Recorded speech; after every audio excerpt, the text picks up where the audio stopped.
little rabbit in the garden like this. What's a little bit like this? Okay, no chicken. Okay, let's start. Now, who is this you see? And tell me which animal is this? Rabbit. Oh, rabbit is a wild animal? Yes or no? Yes. Rabbit is a wild animal or pet animal? Yes, we keep rabbit at home and we play with the rabbit. So, but where is his friend? Tortoise. Where is his friend?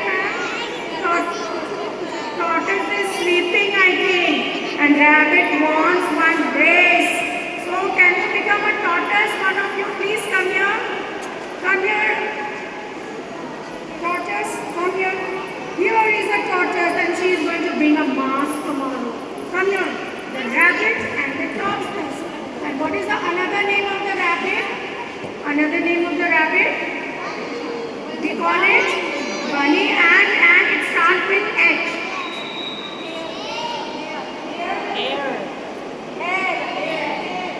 Another name for rabbit is hare. So now you have to learn this story.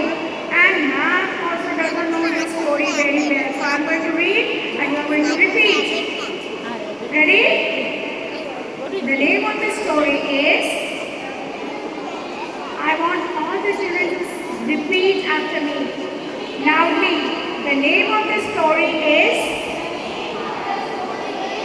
The Tortoise and the Hare. Go tortoise, go with your friend. The hare was fast. The tortoise was slow. The race was set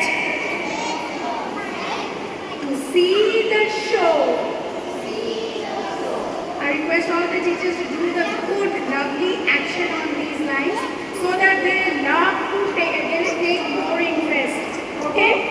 The hare ran up swiftly as the breeze, while the tortoise walked with steady ease. I am much too fast. I'll take a nap. The hare lay down. Quick little snap. The tortoise stepped on, step by step. While the hare in Greenland soundly slept. When the hare woke up, the end was near. But the tortoise smiled, full of cheer. Slow and steady,